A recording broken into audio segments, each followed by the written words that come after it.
Ever since Russia invaded Ukraine, America and Europe have been trying to find a balance between helping Ukraine whilst also avoiding going to war with Russia themselves.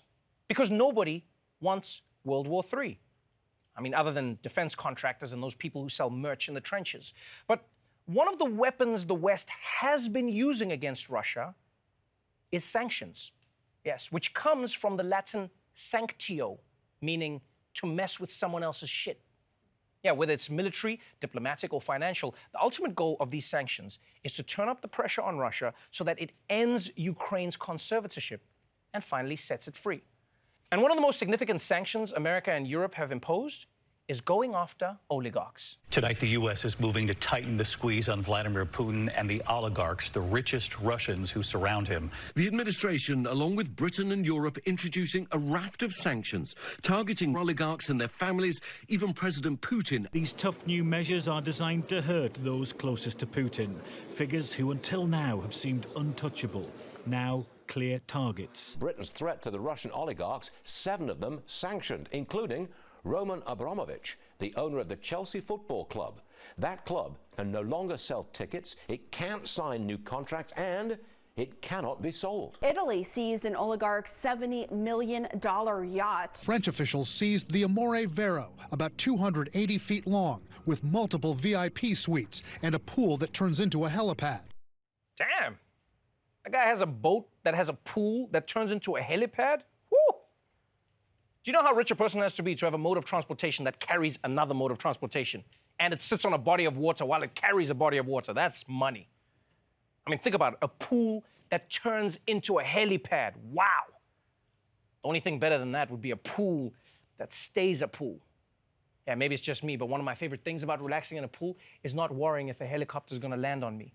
It's part of the pleasure I get. But yes, Europe and America are handling Putin the way you handle any breakup, by blocking him and all his friends. And you might be wondering, well, the oligarchs didn't start the war. They're not ordering troops to bomb hospitals, so why are they being targeted by the sanctions? Well, let's find out why in another installment of If You Don't Know, Now You Know.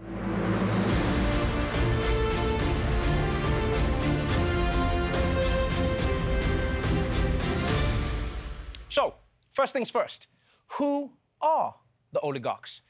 And I know oligarchs sounds like a creature chasing Frodo in Middle-earth, but it's actually just a fancy term for a group of super rich billionaires in Russia.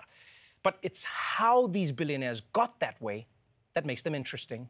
After almost 70 years of Russian communism, where the state controlled everything, the Russian people saw huge political and economic change practically overnight. For a select few businessmen known as oligarchs, they managed to rise to the top. Soviet Union, all land and all property was owned by the state. In the 1990s, it was privatized, and the most valuable companies were landed in the hands of these business people. Mostly oil and gas and mineral companies under the Putin era. He took some of the assets from the oligarchs who had made their money in the 1990s and gave them to his friends. A lot of money that is his, he has basically handed over to oligarchs for safekeeping. They include Yuri Kovalchuk. The billionaire chairman of Bank Russia is also the bank's largest shareholder and has been called one of Putin's cashiers. Arkady Rotenberg. He grew up alongside Putin in St. Petersburg, and for a time was Putin's judo sparring partner. Yevgeny Prigozhin, a secretive oligarch dubbed Putins Chef because his company oversees catering for the Kremlin and other state agencies. Putin's cashier, Putin's chef, Putin's dog walker. They call him that because he walks Putin's dogs. But yeah, essentially, when the Soviet Union fell and communism ended in Russia, a bunch of lucky dudes were just handed the keys to entire industries that used to be owned by the government. And they became super rich. Yeah, those are the oligarchs. And when Putin came to power a decade later, a new generation of his buddies became oligarchs too. So clearly it pays to be Putin's friend. I mean, sure, you're the one who always has to take those shirtless horse pics, but I mean, in the end, you get an oil company. Yeah, make sure you get entire horse. And take a lot so I have options. But still, why sanction Putin's friends over the war in Ukraine? Well, it's because they're Putin's friends. And that means that if you maybe make their lives shittier, maybe they'll try talk some sense into him. And let's be honest, man, that's life.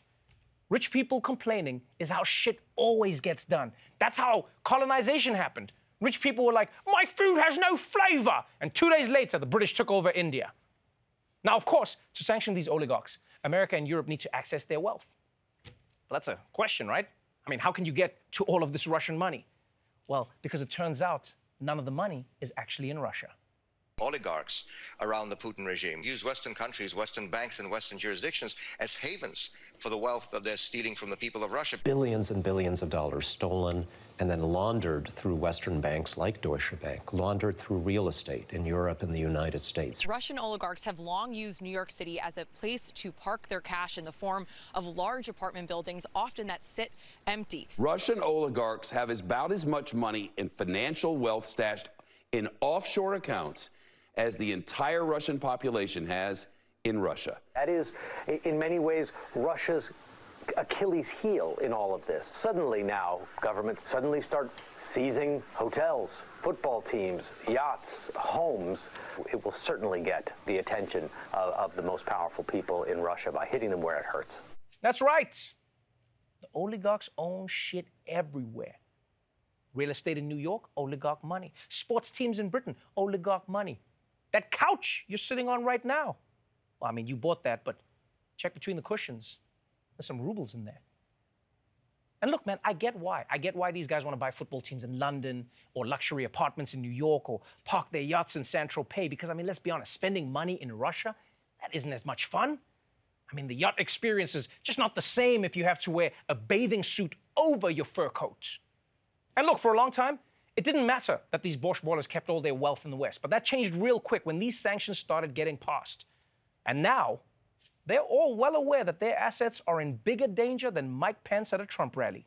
Russian oligarchs are scrambling to secure their assets as the U.S. works to enforce sanctions against the ultra-rich surrounding President Vladimir Putin. Here at the Plaza Hotel, a $50 million Russian-owned apartment is reportedly up for sale before it can be seized. Oligarchs scrambling commercial-sized aircraft to safe havens they hope will be beyond the reach of U.S. and international law enforcement. They are also moving their yachts. Tracking data showing many of their largest vessels sailing toward the Maldives, where they will be harder to seize. Now, as pressure grows on the ultra-wealthy, some oligarchs are starting to call publicly for an end to the war. We've counted up to 8 billionaires who have spoken publicly, which is really unprecedented. This has never happened before.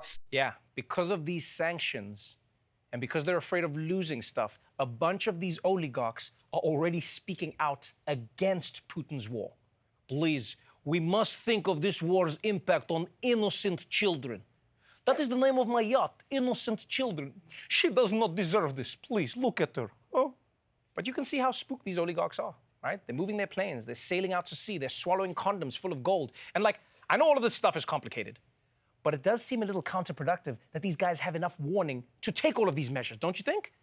Yeah, it's like giving your teenage son a heads up that a week from now, you're going to look through his internet history. And by the time you get there, all you're going to find is a Google search for, why isn't there a second Mother's Day? Aww. But the real question is, will putting pressure on these oligarchs be enough to end this war?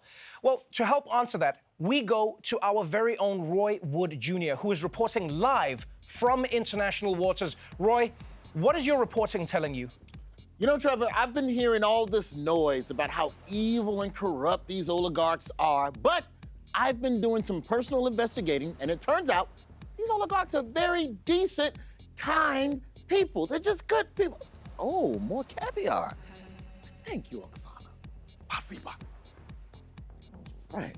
Roy, are you on a super yacht right now? That's right. I needed to investigate firsthand. That's why I searched up and down this yacht for dirt on these oligarchs, Trevor. I looked in the massage parlors. I looked in the cigar lounge. I looked in the casino. Then back to the massage parlors. Then I was on the deck checking out the sunrise yoga. Then back to the massage parlors again. I keep forgetting what we was talking about, man. Damn, this is a nice-ass yacht, man. I tell you this much, boy. Roy! Nice yacht, man. Roy! Huh? What's up? Hang on a second, man. Oh, breakfast champagne. Thank you, Oksana. You on the ball. Right? Okay, Roy, do you see what's happening? Your journalistic ethics have clearly been compromised, Roy. Whoever's yacht this is has bribed you. Bribe? What did you say to me? Well, I'd have slapped you with my new Gucci shoes. I don't want to damage the soles. They made of seal skin. Roy, this is what oligarchs do. Do you not understand? They use their money to corrupt everyone around them so that they can get away with their evil deeds. Oh, so now it's evil to build a fortune on the back of a murderous regime? Yeah. And the next thing you know, you're going to tell me it's evil for them to launder dirty money all over the world, driving up real estate costs and avoiding taxes that could be used to help the Russian people? Yeah. And if I accept their dirty money and allow their personal assistant, Oksana, to rub me head to toe in truffle oil in return for favorable coverage, you're saying that I'm somehow complicit in this evil? Yes, Roy.